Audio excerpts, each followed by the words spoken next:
Do you really need to set a hard launch date for your podcast? We'll answer that coming up next.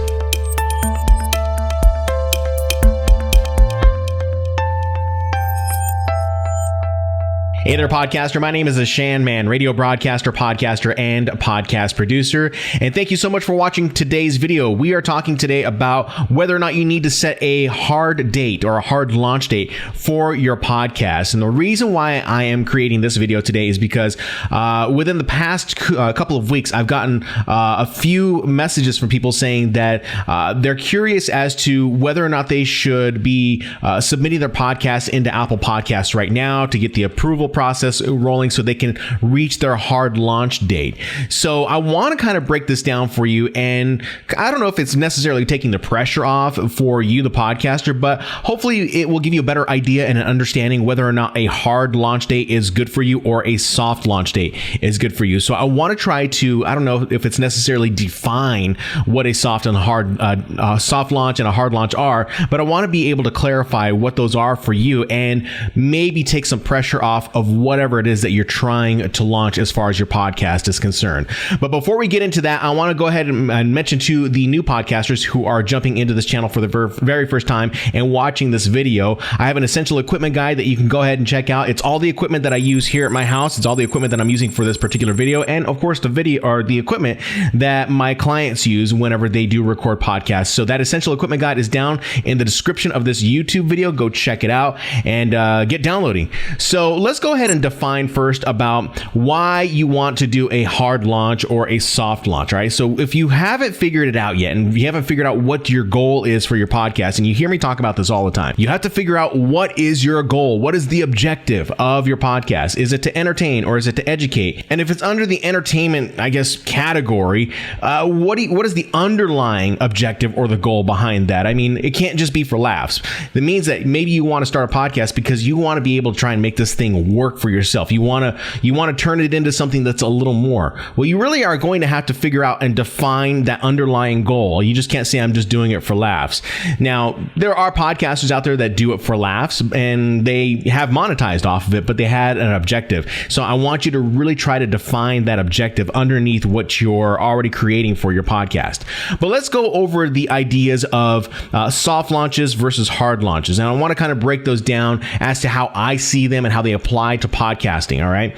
So first, let's talk about soft launches. All right. Now, soft launches, these are launches where you can tell someone like, oh, I've got a podcast coming out in a couple of weeks, or maybe I've got a podcast coming out sometime in August. Now, those key words right there, sometime in August, maybe the third week in August. And it's going to be all about, I don't know, pottery. It could be about pottery.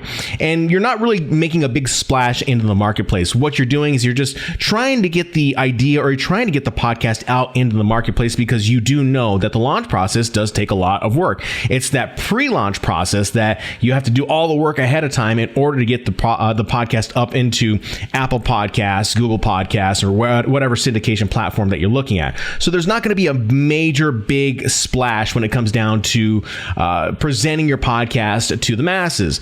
Now, your content, as far as your content is concerned, as far as what I see a soft launch is that the content is a little more evergreen. So this probably might fall underneath the education category, where you are educating people on your particular niche or whatever it is that you're deciding to podcast all about.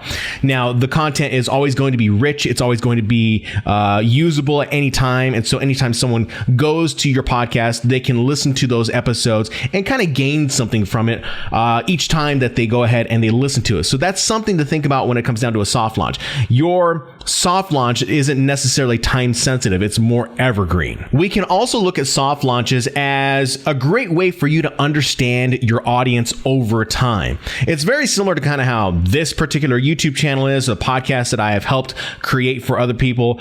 It's the long game. You're playing the long game when it comes down to creating a podcast. And when you play that long game, you really start to understand what your audience likes, what they dislike, and you build kind of a relationship with that audience, and you start to discover that some of the content that you thought was going to be popular with that particular audience is not so popular with that audience. And instead, you start to pivot and shift your topics towards your audience so that they can understand it. Doesn't mean that you can't share other topics. It just means that you are now starting to understand your audience. So with soft launches, you really get to understand your audience over time, okay? And there's a key point here that I want to make because I have brought this up. When it comes down to learning about your audience over time, it means that these soft launches, they allow you to get your audience to know, like, and trust you over time. That's what you're ultimately looking to do. You're looking for your audience to know, like, and trust you over time. And lastly, I think soft launches, they are just way less stressful than a hard launch, okay?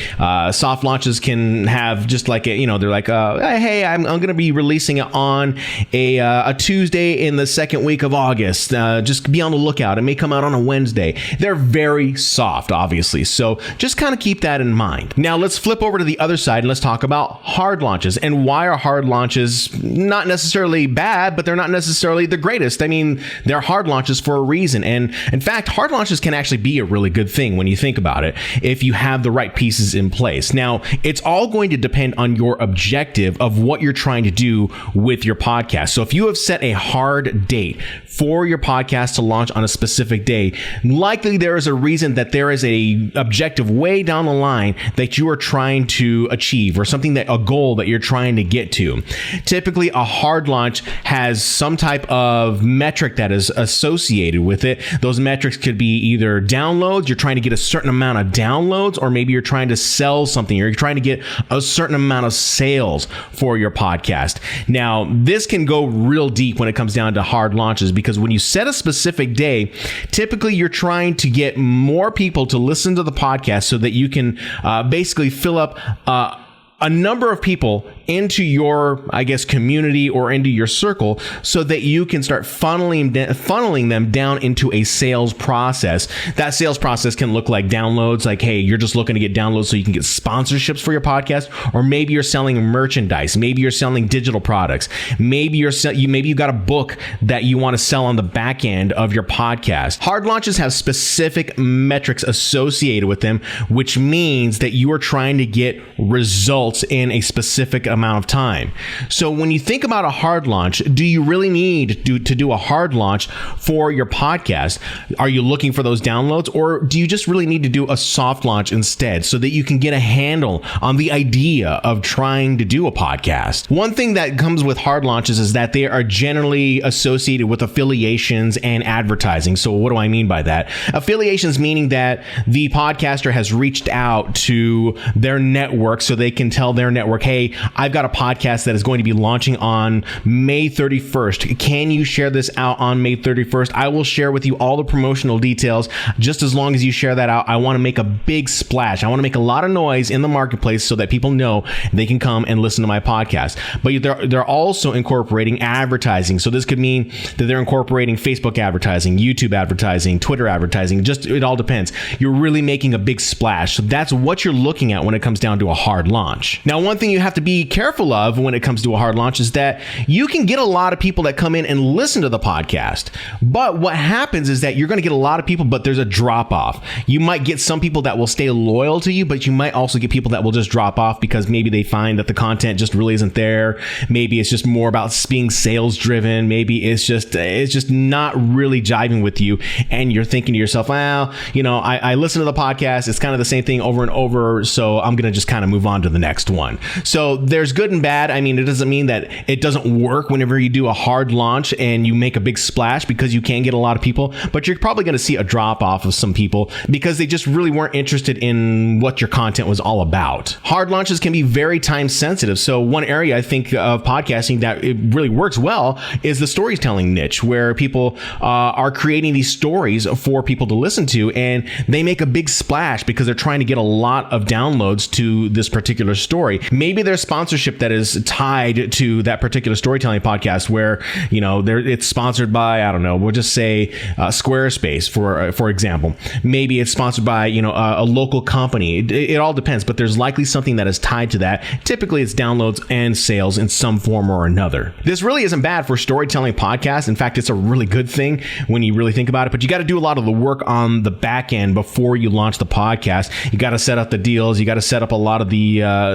associations, the affiliations with maybe your sponsors or whatever. So there's going to be a lot of pre-work that you have to do, pre-launch stuff that you're going to have to do. Now, let me go over a couple keys that I think are important that I mentioned in this particular video. Is that I think that you have to identify and set specific goals for your podcast, because if you're trying to do a hard launch, there's going to be a different set of goals that are there, obviously, because like I said, they're probably going to be sales driven or download driven. You got to think about that. You might hear some people say that you have to get a lot of downloads and they have to show up in Spotify or Apple Podcasts in order to show up on the front page of Apple Podcasts so that you can get more and more downloads.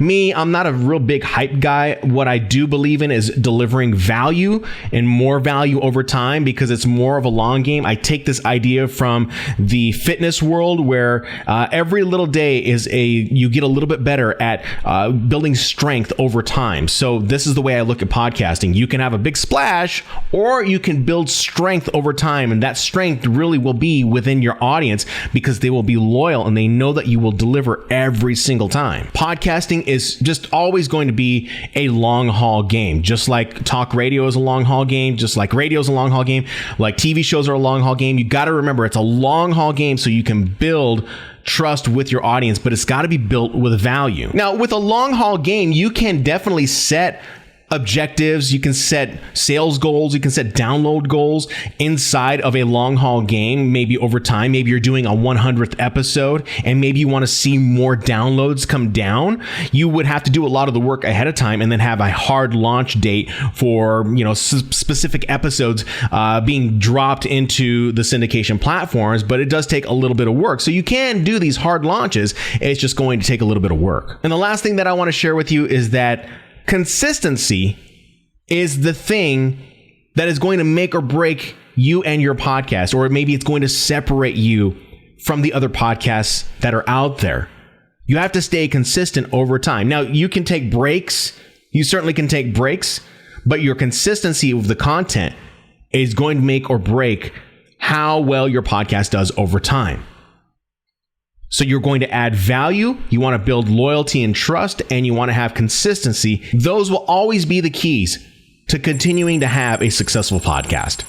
If you like this video, go ahead and leave it a thumbs up. And don't forget, hit the subscribe button if you're watching this video right now on YouTube, and the little bell notification so you can get notified when I drop a brand new video. And you tell me right now, do you prefer doing a hard launch, or do you like doing a soft launch of your podcast or maybe episodes? I'd love to hear what you have to say about this particular topic. Like I said before, there's no wrong way or right way to do this. There's just the way to do it so that you can build a loyal audience. Thank you guys so much for watching. I really appreciate it. We'll see you next time.